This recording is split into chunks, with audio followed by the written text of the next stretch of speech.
Então, gente, bom dia, né? Sejam bem-vindos aí ao nosso segundo livro. A gente estudou o Vivência Mediúnica e todos os vídeos do primeiro livro estão lá no nosso YouTube.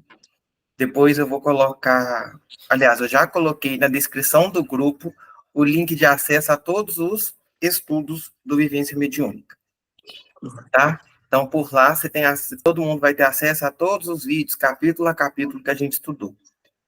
Hoje a gente vai iniciar, a pedido da própria espiritualidade, o livro Vida e Sexo, tá? Do Emmanuel com Chico. Esse livro, nós vamos estudar ele capítulo a capítulo. Hoje a gente vai estudar o primeiro texto, que é o prefácio desse livro. Para quem não for comprar o livro, tem ele em PDF na internet. Algumas pessoas aí que gostam de ler pelo PDF tem, tá? O indicado é sempre comprar, né, gente? Porque é bom demais que ler no papel. Oi, Marilene. Uai, é Vida e Sexo ou Sexo e Destino? Vida e Sexo. Uai, eu estava olhando Sexo e Destino. Tanto é que eu pedi o livro, foi Sexo e Destino. Adoro. Vamos fazer... Então, aproveita que já está com o microfone aberto, faz a prece para a gente iniciar. Claro. Senhor Jesus, mais uma vez aqui nos reunimos em seu santo nome. Agora, nesta nova e abençoada obra, que se propõe, Senhor, a conduzir-nos na disciplina, no equilíbrio e na responsabilidade da vivência das nossas energias genésicas. E nós te pedimos, Senhor, assistência, amparo, assistência, intuição, inspiração para os responsáveis pela exposição dos conteúdos. Que a sua bondade, Senhor Jesus, nos ampare nos propósitos, de forma a, de fato, buscarmos vivenciar esses ensinamentos. Que nós possamos, Senhor Jesus, nos esforçarmos para esse propósito. Assim sendo, Senhor, os pedimos que se conosco, nos ampare, nos intua, nos ilumine. Que assim seja. Graças a Deus. Que assim seja. Gente, para quem está chegando é a primeira vez, estou vendo que tem muita gente nova aí no grupo, né? Sejam bem-vindos. Nosso estudo, toda quarta-feira, 8h30, é um estudo que ele é participativo, tá? Então, fiquem à vontade para falar, para poder questionar, para poder dar opinião. Aqui não tem professor, aqui tem uns pitaqueiros. De vez em quando eu entro no estudo do outro, e assim a gente vai contribuindo e aprendendo todo mundo junto, tá? Esse livro é um livro muito especial. Ele foi psicografado pelo Chico lá em 1970, falando de uma temática extremamente importante. Muitas vezes a gente acha que falar de sexo, de sexualidade, dentro de um contexto espírita, ainda percebe-se um tabu, uma não fala, né, sobre esse assunto. Mas, durante toda essa obra, a gente vai perceber que quando a gente leva isso com naturalidade e a gente conversa sobre, isso vai estar ligado diretamente à forma de vivência da fé, da espiritualidade, da nossa saúde mental. E tudo isso, com responsabilidade, a gente vai galgando, né, novos passos aí, uma nossa evolução. Falar disso em 1970 é um desafio que Chico abraça, e abraça com maestria, né? E a gente vai entender o porquê ao longo desse livro. Outro assunto, por exemplo, que é pouco conversado dentro do meio espírita, é dinheiro. E aí, o próprio Emmanuel tem se eu não me engano, é do Emmanuel mesmo, tem um outro livro da psicografia de Chico que chama Dinheiro. Porque nós somos espíritos encarnados, nós estamos sujeitos à sexualidade, à vivência nossa permeia saber lidar com a riqueza. Então, tudo isso a gente vai passar a discutir com uma visão espiritual. E aí a gente vai lá pegar o texto. Eu, hoje, preferi fazer slide, tá, gente? Então, vocês vão ver que nós vamos pegar o texto na íntegra e fazer algumas observações. Então, vamos lá. Que os problemas do sexo agitam atualmente vastos setores da vida humana é incontestável. De que forma, porém, as teses do sexo são tratadas do plano espiritual para o plano terrestre? E é assim que Emmanuel vai começar nosso texto. E vocês vão ver que em alguns momentos eu troquei até a cor ali para a gente destacar alguns pontos, tá? Primeiro, de 1970 até hoje, quando Emmanuel psicografa esse livro, será que a gente já evoluiu no entendimento da sexualidade? Ou a gente continua percebendo ele como pecaminoso, como problema, como irresponsabilidade? E como que a gente vai fazer, e qual que é a importância da gente estudar isso para o nosso mundo interior? E tese do sexo, o que que é uma tese? É uma verdade estipulada. Porém, quando a gente fala assim, vou fazer uma tese de mestrado, eu estou defendendo um ponto de vista mediante pesquisa e fundamentado. Por isso que nós vamos falar de teses do sexo a partir do plano espiritual. Porque o sexo, ele é estudado no plano espiritual para nos trazer luz para a vivência dele aqui no plano físico. Quais são esses problemas do sexo que a gente encontrava lá em 1970 e que hoje a gente permanece vivendo alguns resquícios, né, dessa reflexão? A gente pode falar de machismo, uma vivência da conotação da sexualidade muito voltada para o homem e a sua figura predominante, o sexo ligado ao prazer, ainda muito arraigado a um contexto religioso difícil, que nos impunha tanto uma castidade forçada, quanto o sexo como não podendo ser fonte de prazer, né? Às vezes isso podia ser para o homem e não para a mulher. Qual que é, então, a função do sexo? É só procriar? Mas quando a gente fala do sexo e a gente fala da sexualidade, o que é essa diferença? Porque se a gente falar em sexualidade, a gente fala de qualquer relação humana que tenha afeto. Então, por exemplo, quando a gente fala da sexualidade da mãe com o filho, a gente não fala, nesse momento, de ato sexual. A gente está falando de uma relação de amor, de afeto. Depois que uma mulher vira mãe, por exemplo, ela é afetada pela existência do filho e os seus sentimentos, as suas emoções vão passar a ser permeadas pela existência desse filho. Mas existe um teor de sexualidade ali que daqui a pouco a gente vai entender que não é ato sexual. Outros problemas que vão começando a ser tratados ou vai trazendo em voga, porque sempre existiram, mas foram pouco abordados, é a orientação sexual. Então, a gente passa a ter mais liberdade de expressar a própria sexualidade. O mundo, desde que o mundo é mundo, a gente tem homossexual, por exemplo. Mas, a partir da década de 70, a gente vai trazer esse assunto como um assunto a ser refletido, e não para ser vivido como algo escondido, pecaminoso, errado. A gente entra nos discursos de gênero, e a gente vai passar a entender por que existe, por exemplo, o trans. Então, por exemplo, nossas casas espíritas estão preparadas para acolher uma pessoa trans?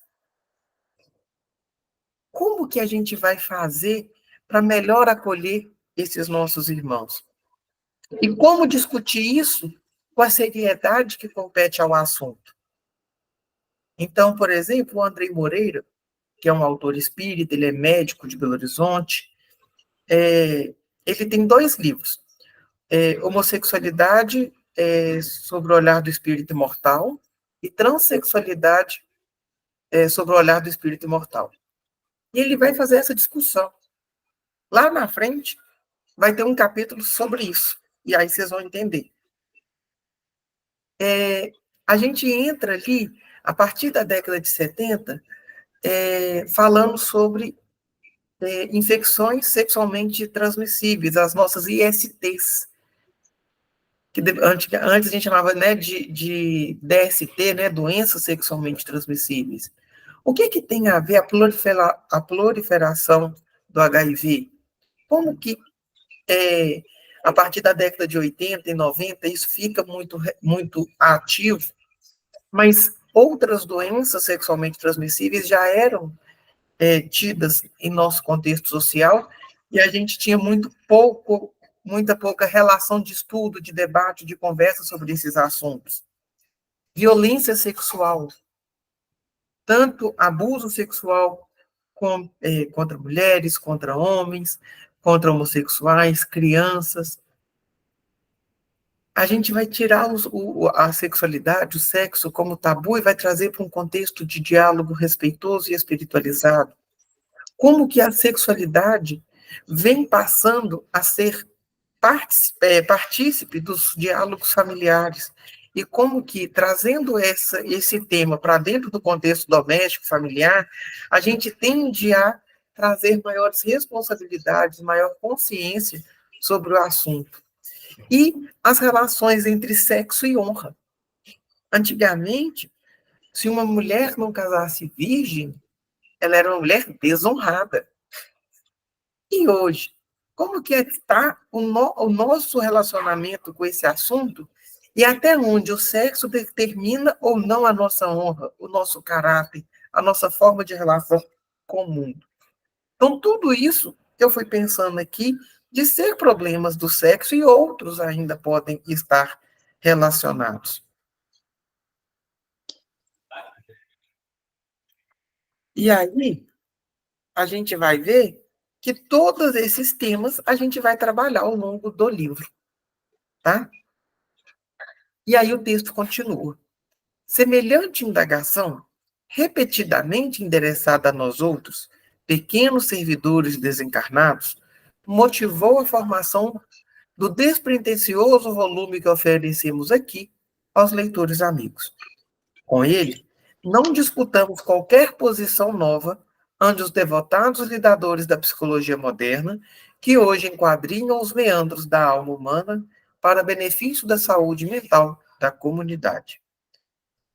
Com as nossas ligeiras páginas, tão somente desenvolvemos conceitos formulados na codificação kardeciana, para demonstrar que as proposições ao redor do sexo, apaixonadamente focalizadas na atualidade da Terra, foram objeto de criteriosas anotações do plano espiritual, no século passado, na previsão dos choques de opinião em matéria afetiva que a humanidade de agora enfrenta.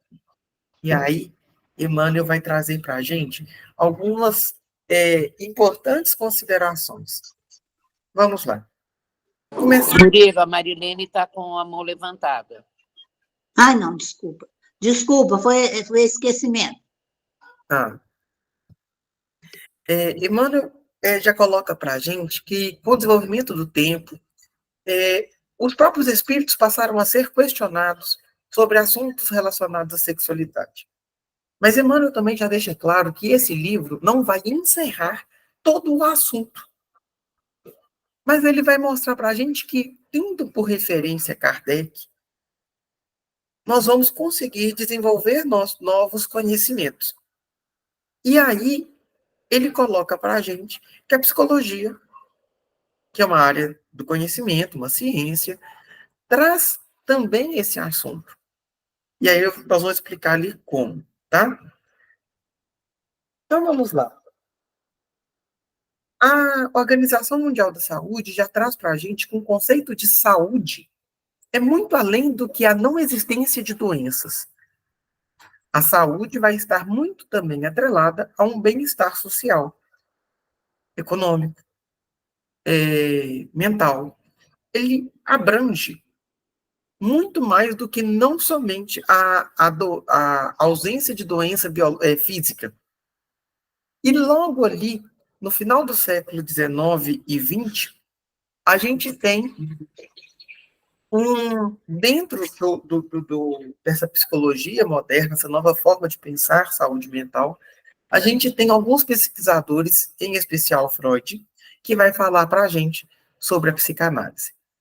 Dentro desse mundo da psicanálise, outro psicanalista que vai trazer à tona o conhecimento da psique humana, a partir também dos contextos de sexualidade, vai ser o Jung. E o Jung bebe das fontes de Freud, rompe com eles em alguns pensamentos, e a Joana de Ângeles, dentro da coletânea, da coleção da psicologia espírita, ela vai pegar Jung e vai esmiuçar esse conhecimento de Jung a partir da consciência da vida espiritual, da reencarnação e de outros princípios da doutrina espírita. A gente passa a entender que a afetividade ela está totalmente relacionada com a nossa saúde, mas também com a nossa vivência enquanto espírito.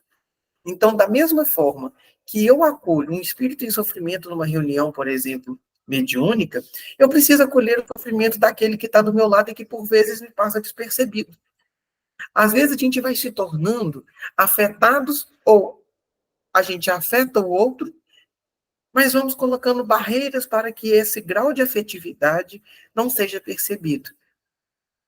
A gente vai vindo que a saúde mental e a nossa vivência enquanto espírito encarnado reconhece uma necessidade de conversar sobre sexualidade. E ali, naquele contexto da década de 70, a gente ainda tem um contexto de ditadura militar, que vai mexer, de alguma forma, com o contexto social no Brasil, que é justamente aonde Emmanuel traz essa obra. Para Freud, e aí é um desenhozinho de Freud, para quem nunca viu a cara dele, o nosso desenvolvimento humano, ele é marcado pelo desenvolvimento psicossexual. E essa sexualidade, ela vai nos acompanhar desde o nosso nascimento. E ele divide esse desenvolvimento psicossexual em 5 fases: oral, anal, fálica, latência e genital. Para ficar mais fácil da gente entender, e aí aonde a gente vai levar isso para o lado da espiritualidade, a gente vai começar a perceber o seguinte.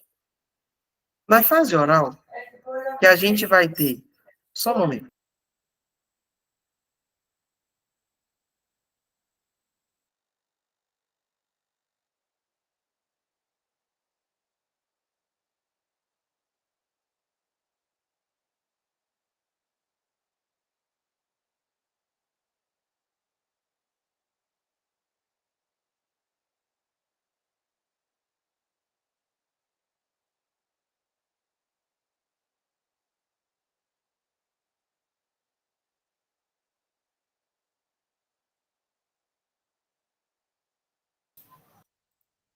Então, desculpa, gente. Lá na fase oral, a gente vai ter aí até mais ou menos 1 ano e meio da criança.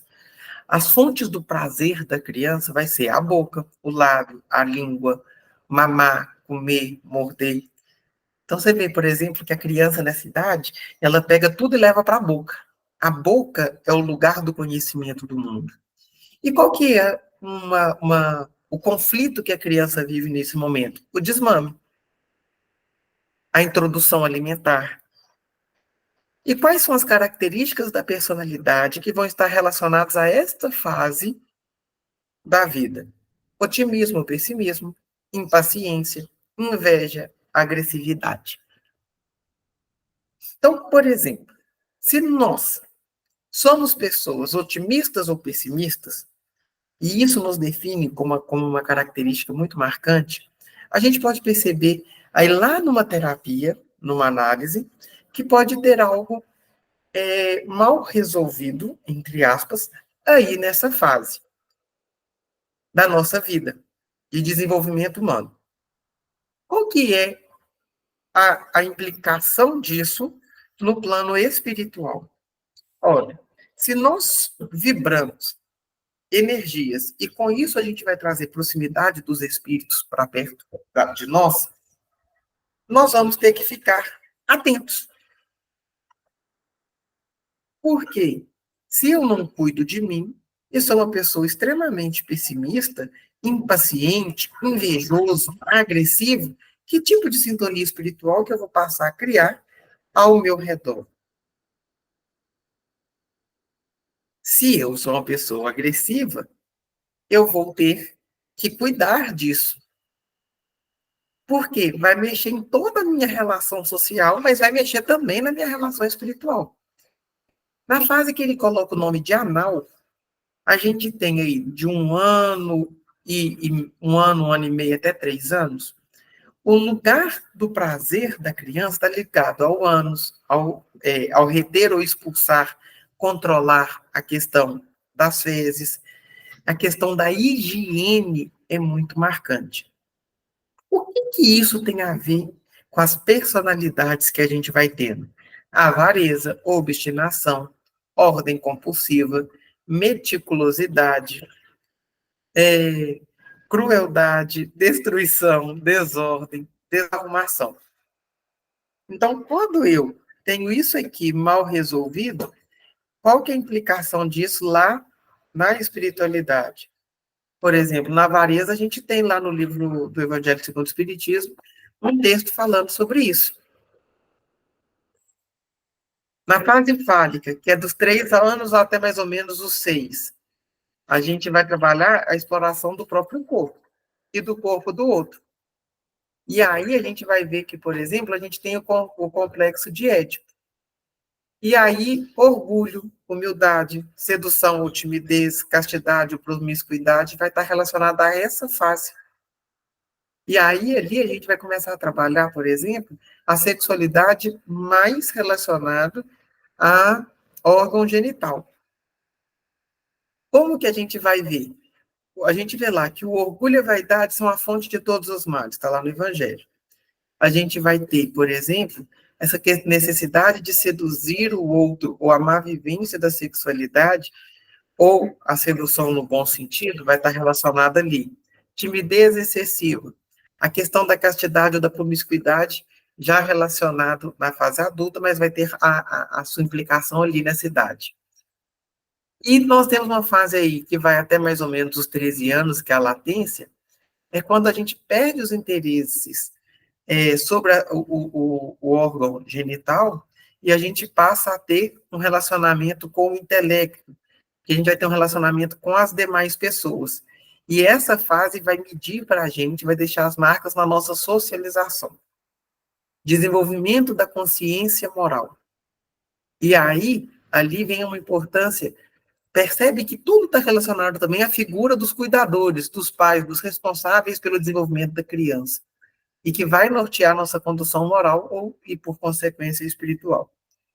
E, por fim, a genital, que é depois da puberdade, que vai ser ali depois o contato sexual com outras pessoas. Se a gente entende todo esse desenvolvimento, a gente vai entendendo por que Emmanuel escreve esse livro. Ô, gente, pode ir perguntando, tá? Tá aparecendo. E ele coloca para a gente que nós temos uma organização psíquica dividida entre id, ego e superego. E a gente tratou um desenho semelhante a esse lá no nosso curso de mediunidade. O id é como se fosse o porão da nossa casa. A gente é ligado à impulsividade, a gente não tem critério de certo e errado. O ego, o eu, a gente vai para a racionalidade. E o superego, ligado à moralidade. Então, por exemplo, eu vou fazer uma coisa, eu sei que é errado, mas eu vou fazer.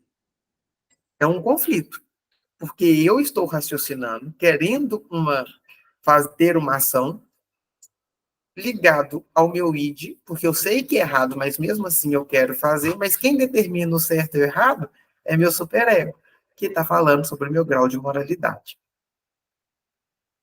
Então, se a gente for falar, por exemplo, daqui, na relação dentro da casa espírita, a gente tem 1 milhão de exemplos. Eu tenho que conviver com alguém na minha tarefa, mas eu não gosto dessa pessoa. Eu vou ceder à minha impulsividade, ou eu vou raciocinar e entender que eu não preciso ser o melhor amigo da vida da pessoa, mas eu tenho que respeitá-la. E por aí a gente consegue trazer exemplos inúmeros.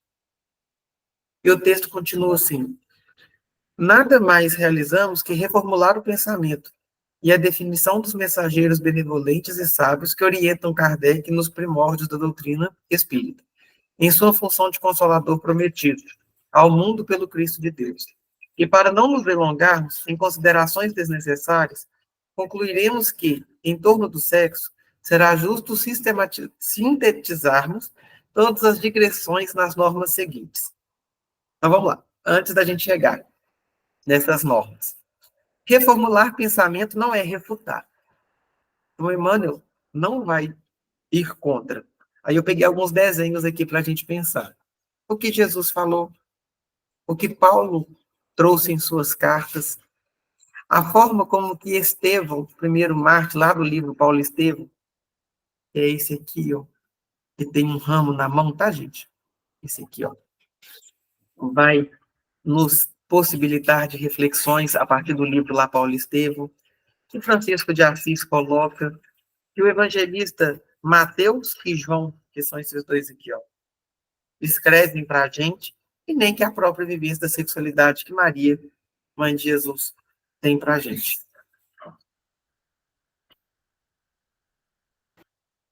E aí algumas...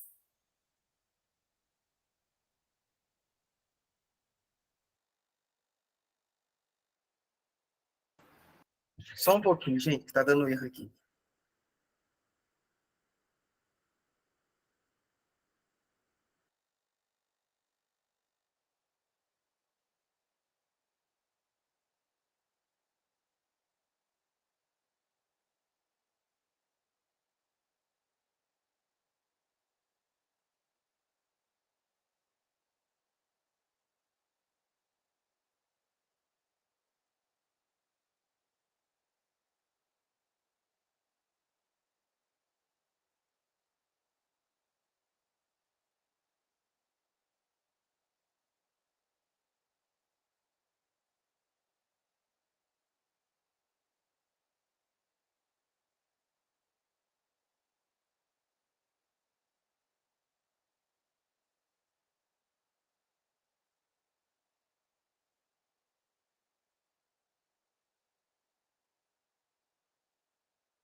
Sumiu o som. Oh, meu Deus.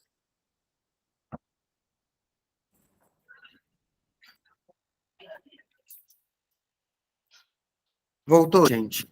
Voltou. Vocês estão me Agora sim. escutando? Ah, tá. Troquei de lugar a terceira vez. Hoje é hoje. É, nessa figura aqui, a gente vai ter assuntos que a gente vai precisar uma hora de conversar, por exemplo, com familiares, com jovens, com adultos, como pornografia. Então, por exemplo, hoje um dos grandes vícios que nós estamos enfrentando é o vício em pornografia. Como que a gente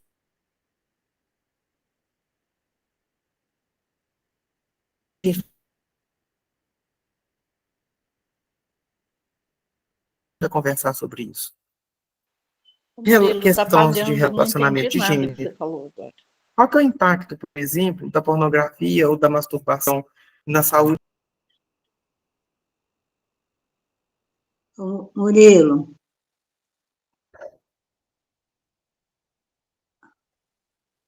Murilo, Tá melhor, gente.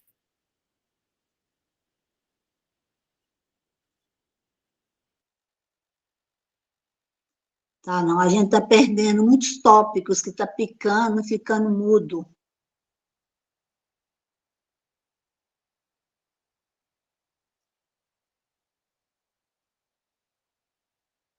Se lá na gravação vai ficar mudo também, a gente vai perder muitos conteúdos.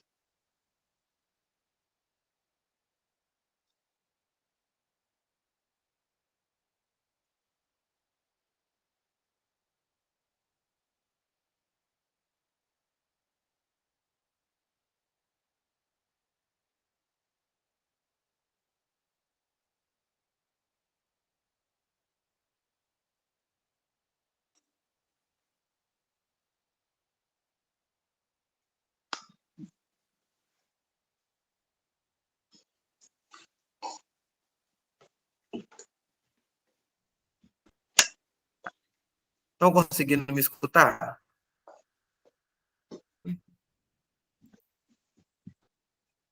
Agora voltou, Agora mas sim. ficou 5 minutos quase. Toda hora que volta, começa Não, a ficar. eu troquei aqui. Então, vamos...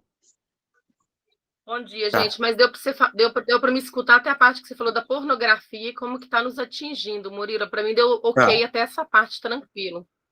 Então, vou repetir aqui.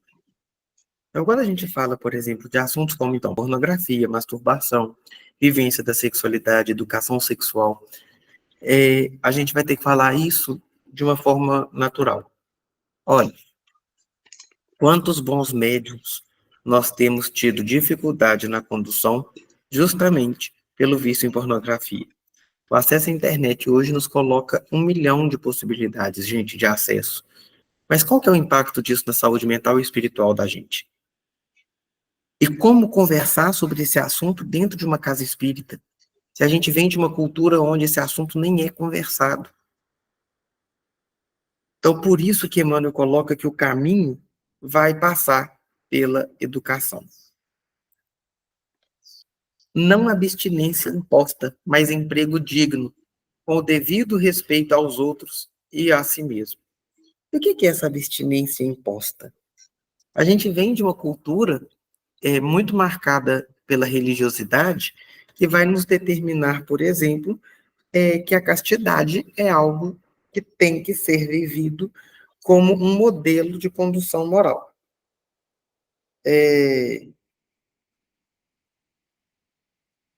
E aí a gente vai precisar de refletir sobre esse assunto, por quê?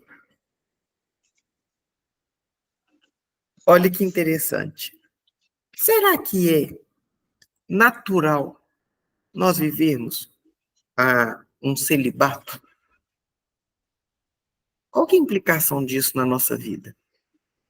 E Emmanuel deixa assim, não vamos obrigar ninguém a nada, mas vamos entender a sexualidade como algo digno, porque se não fosse, Deus não teria possibilitado isso a nós. Mas, para que seja um emprego digno, não tem como fugir do respeito a nós e aos outros. Então, essa cultura de, nossa, eu vou sair hoje e vou ficar com 1, 2, 3, 4 pessoas, será que é a melhor condução da sexualidade? É a mais respeitosa? É a melhor frente ao entendimento de que nós somos um espírito, as pessoas com que a gente se relaciona são espíritos, e espíritos desencarnados estão o tempo inteiro atrelados a nós pelos movimentos de sintonia? A gente, então, é convidado a uma outra regrinha que ele coloca assim, vamos dizer não à indisciplina, mas ao controle. Nós não somos animais precisando ser movidos a instintos. A gente vai sentimentalizar o instinto, a gente vai racionalizá-lo, a gente vai trazê-lo a um grau de consciência e, a partir dele, nortear a nossa vida. Então, aquele mesmo conselho de disciplina, disciplina, disciplina, que Emmanuel coloca para Chico a respeito da vivência da mediunidade, ele também pode repetir isso para a gente, né, trazendo aí uma comparação à vivência da sexualidade. Não impulso livre, mas responsabilidade. E é uma responsabilidade, inclusive, afetiva. Eu gostei muito dessa frase que eu achei lá na internet. Responsabilidade afetiva é plantar no coração de outra pessoa apenas aquilo que você tem intenção de cultivar. Então, se eu plantar amor, que eu cultive amor. Se eu plantar intimidade, que eu cultive essa intimidade. Mas cuidado, porque existem coisas que a gente planta sem querer. E aí isso a gente não precisa de cultivar, mas a gente tem que ir lá e curar. Então, se eu tive uma má ação, eu tive uma irresponsabilidade afetiva, de alguma forma nos cabe também reparar, através de um pedido de perdão, da oração por quem a gente feriu, do reconhecimento da nossa insensatez, da necessidade de uma modificação interior que não me deixa repetir os mesmos erros. E aí Emmanuel coloca assim, fora disso, é teorizar, simplesmente para depois aprender ou reaprender com experiência. E aí, sobre essa questão de teoria e prática, Paulo Freire, que é um pedagogo brasileiro, reconhecido e respeitado no mundo inteiro, tem uma frase que fala assim, a teoria sem a prática vira verbalismo. Assim como a prática sem teoria vira ativismo. No entanto, quando se une a prática com a teoria, tem a praxis, a ação criadora e modificadora da realidade. Então, falando a respeito de espiritualidade, se a gente só fala, é insuportável, porque a gente fica fanático, inconveniente, insensato. Eu posso ter até uma boa oratória, mas uma hora cansa. Mas se eu só pratico, eu viro ativista, eu quero que todo mundo seja espírita. Eu levanto a bandeira e fico ali. Mas será que é isso que, relacionado à sexualidade e espiritualidade, é o que nós precisamos para modificar a realidade que nós temos? Ou seria mais uma união entre o conhecimento, a prática, que vai nos ajudar a criar e modificar uma realidade? Emmanuel, no livro Pensamento e Vida, fala que o nosso redor é criado, a nossa realidade é co-criada com a nossa ajuda, com a nossa participação. Deus é o Criador, mas conta por bondade da nossa atitude para ajudar a criar o nosso ambiente. Então, para a gente conseguir fazer essa criação, essa modificação de uma realidade mais coesa entre a nossa condução e aquilo que Deus espera de nós, nós vamos precisar, então, de falar, conversar abertamente e respeitosamente. E por quê? Porque senão nós vamos aprender e reaprender com a experiência, quer nessa vida, quer em outra. Por isso também que a gente tem a pluralidade das vidas, as reencarnações. Porque aí nós vamos aprendendo, reaprendendo, aprimorando sobre tudo. E aí a gente consegue perceber que o assunto da sexualidade permeia tudo. E aí ele continua o texto. Sem isso, será enganar-nos, lutar sem proveito, sofrer e recomeçar a obra da sublimação pessoal, tantas vezes quantas se fizerem precisas, pelos mecanismos da reencarnação, porque a aplicação do sexo, ante a luz do amor e da vida, é assunto pertinente à consciência de cada um. E aí eu peguei alguns termos aqui para a gente pensar. A gente falando sobre sublimação pessoal, sublimação seria o nosso desenvolvimento espiritual, o nosso progresso, a fim de que um dia cheguemos a espíritos felizes, lá de acordo com a escala espírita, que Kardec sistematiza, né, como espíritos puros. Então, para a gente chegar a ser um espírito puro, a gente precisa de conhecer, de aprender, de aprimorar. Porque se a gente não olhar para isso com sensatez, com esclarecimento, a gente vai estar se enganando, lutando sem proveito, sofrendo, recomeçando a mesma tarefa. Por quê? Porque a gente foge da responsabilidade. Falar da vida e do sexo é entender das responsabilidades sobre nós e sobre a responsabilidade de nossas ações perante o outro. Depois a gente fala da reencarnação como uma grande ferramenta de progresso para o espírito, né? Então, se a gente não deu conta de tudo nessa vida, a gente vai voltar em outra, em outra, em outra, sempre melhores, porque o espírito não regride. Mas a gente vai pensar muito bem em consciência, porque o desenvolvimento da consciência individual promove uma consciência coletiva. E se o esforço de cada um de nós resultar num progresso espiritual, num progresso consciencial coletivo, a gente chegou aonde nós precisamos para sermos espíritos melhores. E aí, eu vou parar a apresentação, porque foi até aqui que eu preparei de slide, e vou abrir para o diálogo. O que vocês acham? O que vocês dão opinião? Porque hoje está todo mundo silencioso. Oi, Rose. Porque é um assunto muito complexo, né, Murilo? Sim. E pouco discutido, né, Rosana? Muito pouco, muito pouco. É onde a gente tem que, como casa espírita, também nos prepararmos para podermos auxiliar aqueles irmãos que chegam até nós com as dificuldades do sexo. E a gente sabe que são inúmeras, não é só a homossexualidade, tem diversos outros. Vamos falar de algumas coisas aqui pontuais? Uhum. A Igreja Católica tem um trabalho maravilhoso que chama Pastoral da Mulher. Essa Pastoral da Mulher faz um trabalho incrível com mulheres em situação de prostituição na Rua Guaicurus, em Belo Horizonte, que é uma rua já aí conhecida pelos prostíbulos. Vamos pensar o tanto que as irmãs oblatas, que são as freiras oblatas que trabalham com elas, fazem um trabalho grandioso de enaltecimento, de reconhecimento. Gente, é um trabalho emocionante. O dia que eu conheci, eu fiquei, até hoje, tem quase uns 10 anos que eu fui lá, tem 10 anos que nas minhas orações eu coloco aquele movimento, porque é incrível. É incrível. O que nós espíritas temos feito? Palestra? Nada. Nada. Então, por exemplo, eu estou pegando exemplos da Igreja Católica, que muitas vezes é colocada como conservadora, mas em muitos passos já deram passos muito melhores do que nós. Então, vamos falar assim, a Igreja Católica tem um movimento que chama Pastoral da Pluralidade, se eu não me engano, que são para acolhimento e discussão das questões de sexo e gênero, para acolher pessoas trans, que muitas vezes são expulsas de casa. E o que nós temos feito? Aberto nossa porta e esperado a pessoa ir para o acolhimento fraterno?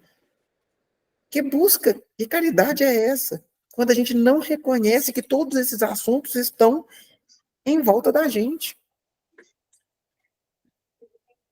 E muitas vezes nós, casas espíritas, estamos falhos por esperar que a demanda venha até a gente, se as pessoas que estão em algum tipo de sofrimento muitas vezes aprenderam que elas não podem nem ir a uma casa espírita, a um templo religioso.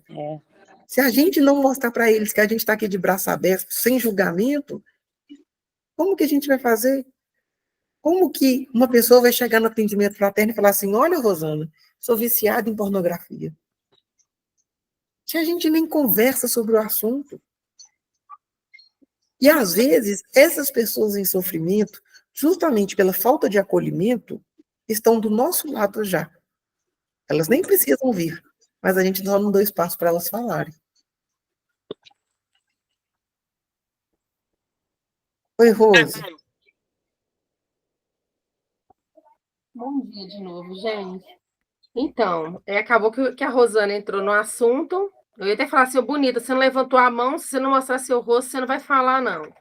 Mas ela mostrou o rostinho, eu falei, então pode falar. O que acontece?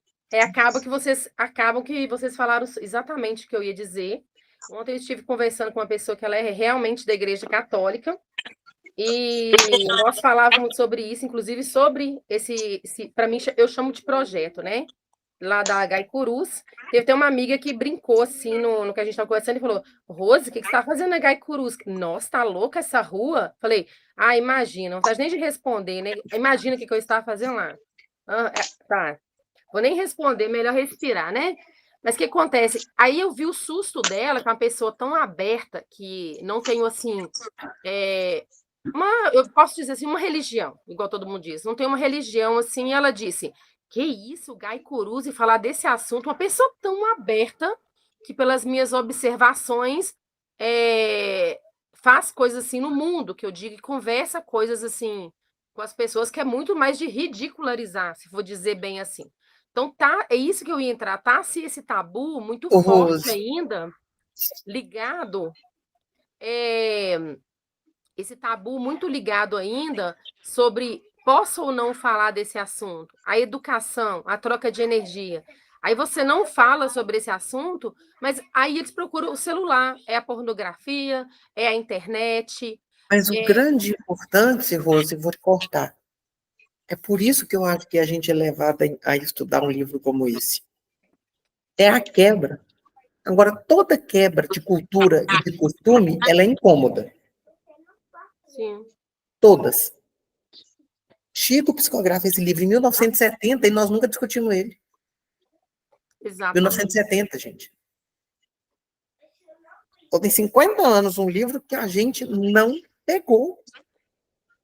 Aí nós vamos discutir ele aqui, vocês vão ver que tem hora que nós vamos ficar incomodados para falar. A gente vai ficar sem jeito para dar exemplo. a gente vai tentar fugir do assunto.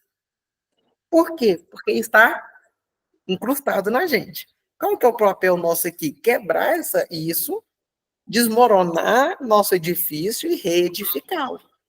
Isso que o evangelho faz. Pega nossas verdades bem fraquinhas e joga no chão. Vem cá, constrói algo novo, de segurança. Só que agora a gente está falando de um assunto que envolve todo mundo. Então, qual que é o primeiro papel? Saia do lugar do julgamento.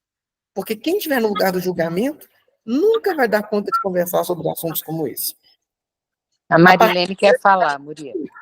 Oi, Marilene.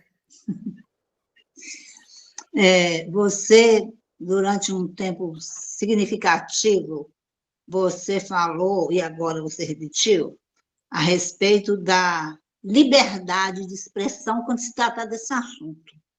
Porque o que eu acho que realmente tem contribuído muito para a não abertura dessas conversas é essa dificuldade de expressar. Que você não pode ser franco, aberto, usar as expressões que está todo mundo falando e fazendo lá na rua. Mas na hora de falar, de explicar, de orientar, você fica medindo as palavras, pisando em ovos, em nome do puritanismo de muita gente, do falso puritanismo, entendeu? Então, é muito difícil. Eu estou te falando porque é o que a gente observa. Você está falando aí que 1970, e o que se falou até hoje sobre isso? Você lembra lá do movimento lá dos hippies, lá em 1970 ou 69? Como é que foi aquela loucura? Aquilo ficou parado. Ninguém fala mais naquilo, entendeu? Então, é preciso, sim, principalmente, você está falando da casa espírita, que é um veículo, né, de ter interesse, né, que a gente deve ter interesse em buscar, porque é o lugar de mais recomendável, né, para a gente poder estar buscando isso. Mas a gente deve estar enfatizando isso tudo nas casas de família. Esse livro vai abordar sobre família, entendeu?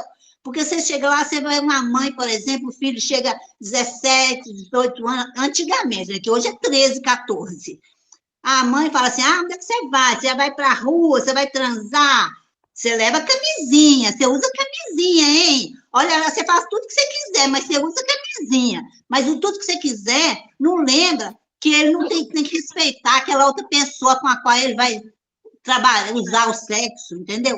E uma série de coisas. Então, eu preciso que tenha abertura mesmo para conversar francamente, sem esse puritanismo, e tem que falar isso com muita frequência, porque realmente não se falou nada até hoje. E a gente vê a banalização que o sexo tornou. É banalização, entendeu? Então, não se sabe, não se tem interesse de buscar o que é isso, para que isso, como funciona isso, entendeu? A coisa só gera em torno de fisiologia. Então, acho que isso é muito importante. Vocês vão ver que esse assunto, gente, vai dar discussão. Em 1980, eu lecionava numa escola de periferia. O que não era falado era feito. Então, apareciam crianças grávidas dos pais, crianças grávidas, meninas com 11, 12 anos, grávidas dos irmãos. A promiscuidade era muito grande. E para eles isso não era errado. Porque eles não tinham uma base de que aquilo não era certo. Porque é muito fácil a gente julgar, porque todo mundo sabe. Não, não é que todo mundo sabe, não, gente. Quem não tem um contato com uma religião, quem não tem contato com outras pessoas que tenham o conhecimento, que tenham a atitude de se explicar, de conversar, de falar, até o ponto de nós fazermos reuniões separadas de meninos e meninas, explicando o que era o sexo e a maneira delicada de se fazer o sexo, o porquê daquele momento. Era uma promiscuidade muito grande. Hoje, nós temos a internet que divulga tudo que você quer e o que você não quer. Então, aquilo que é errado virou certo. E se nós, como educadores, porque nós somos espíritas, somos educadores, não tomarmos a frente num assunto tão delicado, não vamos conseguir nada, não vai seguir em frente. Nós estamos recebendo na nossa casa diversos irmãos com dificuldades sexuais. No nosso atendimento fraterno, a gente percebe isso. E se nós não estamos preparados para auxiliar, ele vai sair dali e vai continuar com seus problemas. Nós não somos psicanalistas, nós não somos psiquiatras, mas nós teríamos que ter a capacidade de ouvir sem julgar, porque é o mais difícil. Que nós estamos ali sentados, ouvindo, e o nosso julgamento tem que ficar do lado de fora da porta. Mas para isso a gente tem que conhecer o assunto e poder auxiliar. Pronto, falei. Deixa a Denise falar, gente.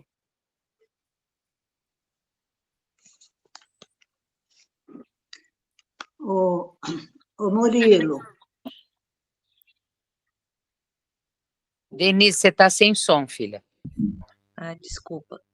Desculpa aí, gente. Meu cabelo, tô meio bagueada hoje, tá?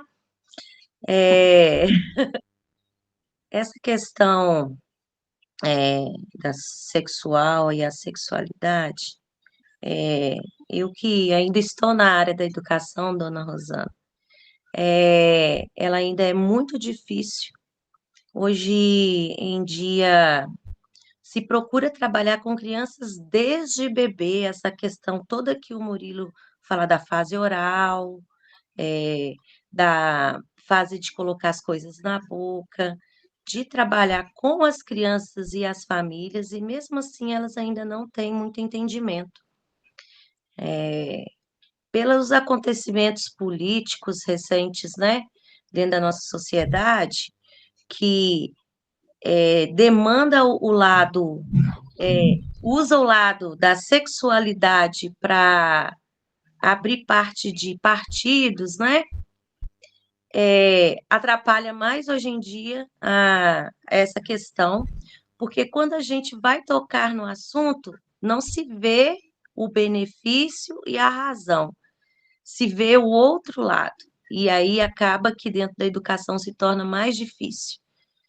A gente acaba levando processos por coisas simples que deveriam ser tratados dentro de casa e que não são tratados.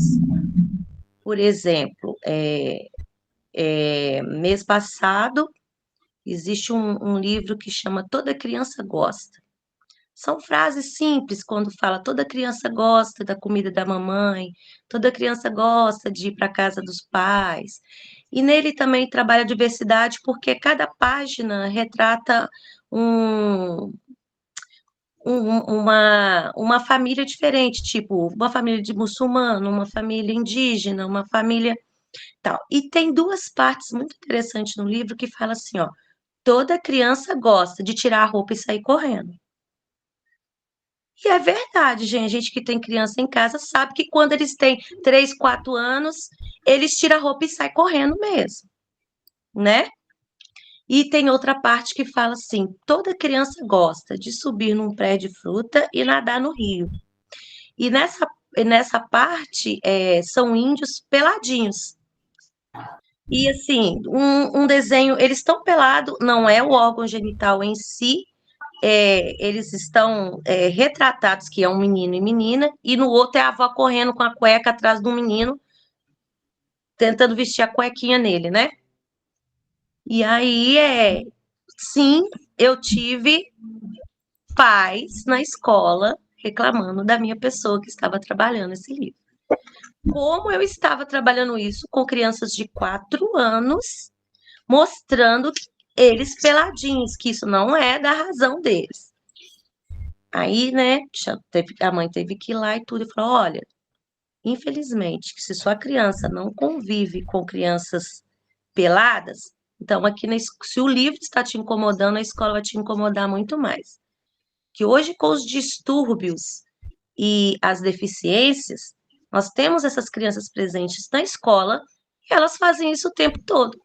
Então, sua filha vai sair no pátio e vai ver um menino correndo pelado e nós correndo atrás dele, tentando vestir roupa. E aí fala, mas a minha filha nem vê telas. Eu falei, pois é, bem-vinda ao mundo. Se a senhora quiser ir na Secretaria de Educação, a senhora pode ir lá, o livro é dentro do PNDL, então ele está autorizado a ser trabalhado, e não estou trabalhando nenhuma questão sexual, eu estou trabalhando sexualidade. E, na verdade, o objetivo do livro nem é trabalhar isso, é trabalhar o que uma criança gosta. Vem me dizer que sua filha, quando era um pouco menor, a senhora está falando que ela nem abre a porta do banheiro quando está tomando banho, né? Quando era menor não saía correndo pelado, sua criança não é normal. Tem que levar no médico. E eu penso muito nisso porque a gente, né, dos tempos passados, nós fomos criados de maneiras diferentes. E eu não desejo isso para o meu filho. A primeira vez que foi o ano passado, que existe os mundos interativos dos jovens, gente, caso vocês não conhecem, a gente fica aí pensando que as pessoas vivem esse mundo aqui e só eles conseguem criar o seu próprio mundo virtual e ser outras pessoas que eles não são nesse planeta. E isso acontece muito em salas de terapias, onde eles relatam que lá eles são o que eles não são aqui. Por exemplo, eu abri o livro interativo, meu filho escreve um livro, onde ele tem 18 anos de idade, o pai e a mãe dele, ele escolheu ser nós mesmos, mas ele tem irmãos lá. Isso. E quando eu li que ele foi acampar com uma moça, e aí eu comecei a ver detalhes, e aí ela estava calma e tranquila, deitou-se dentro da barraca, ela tirou a blusa.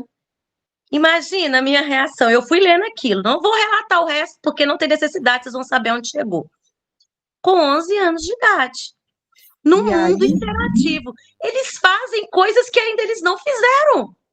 Gente, olha a importância desse estudo, porque a mãe dessa aluna, você como mãe, está lá na casa espírita. E que hora que esse assunto foi dialogado por um viés da espiritualidade? Como que a gente vai conversar? Como que a gente vai ter clareza?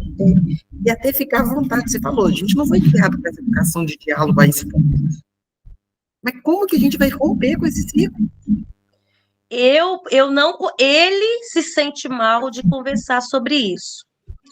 Que Só bom. que aí, o que eu fiz? Olha a minha ideia.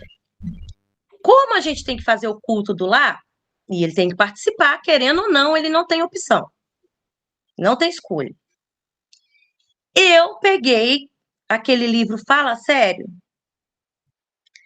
e eu falei, aí eu comecei, hoje, a partir de hoje, nós vamos, além de ler o Evangelho, nós vamos todos os dias fazer uma questão desse livro, toda segunda-feira. E aí ele não tem como fugir. Ele tem que escutar, e mesmo que ele não queira participar do debate, ele vai ter que ouvir eu e o pai dele conversando sobre. Porque quando a gente falou para ele, você sabe que para você nascer eu e seu pai fizemos sexo? Você sabe que eu e seu pai ainda faz sexo? Esse menino quase teve um chilique. Ele chorou, gente, de pensar que o pai dele e a mãe dele ainda faz sexo. Para ele, a gente não se toca, a gente... Entendeu? É uma coisa muito séria. Ele é só um no meio desses milhões de crianças e adolescentes que estão por aí. Tem que falar do assunto, sim. Tem que conversar. E, além deles, tem que fazer palestra, estudo para conversar com os pais, porque eles acham que não tem necessidade. Igual muito mais do que com os pais do que com os meninos, porque os meninos estão tendo.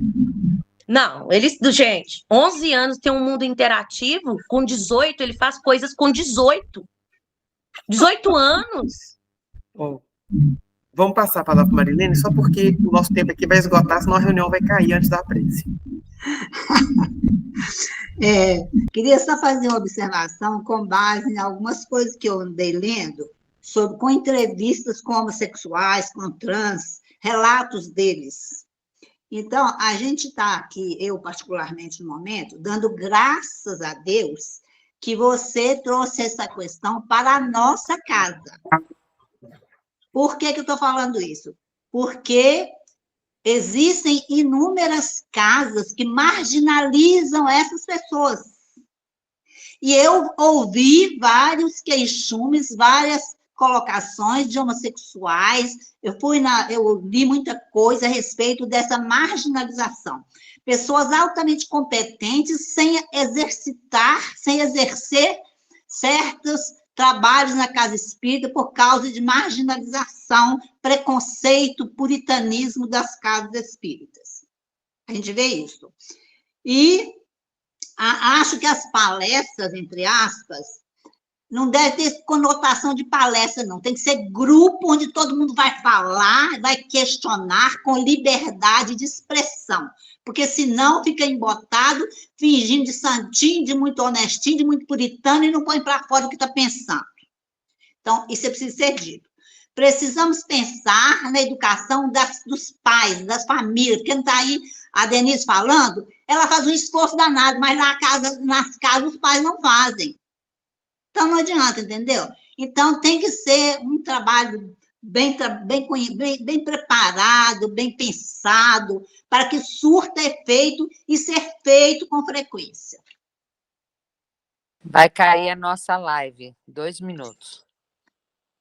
Ô Murilo, deixa eu falar aqui bem rapidinho, porque vai cair.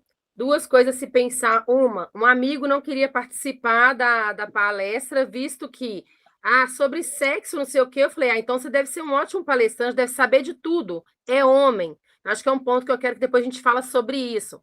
O outro ponto é o que a Denise falou, e muitas das vezes a gente não está falando, e eles estão achando que sabem, que estão procurando na internet, né? E nas casas não são abertamente falados, eles observam muito mais que a gente imagina.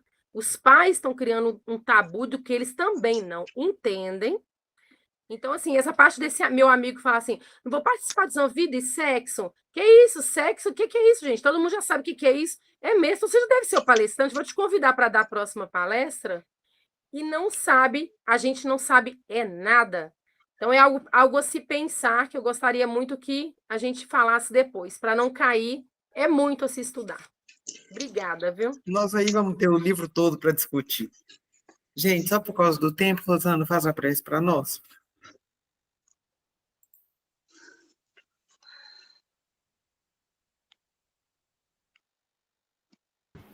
Você está sem áudio, Rosana.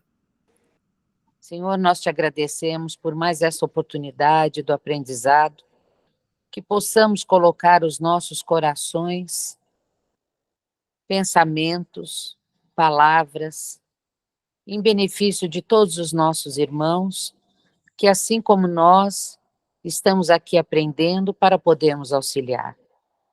Pai nosso que estais nos céus, santificado seja o vosso nome, venha a nós o vosso reino, seja feita a vossa vontade, assim na terra como nos céus. O pão nosso de cada dia nos dai hoje, perdoai as nossas ofensas, assim como nós devemos perdoar aqueles que nos têm ofendido, e não nos deixeis cair em novas tentações, e livra-nos de todos os males, pois vosso é o reino, o poder e a glória, agora e para todos sempre, que assim seja, graças a Deus. Que assim seja. Gente, obrigado. Até a próxima semana. Você conhece a Denise?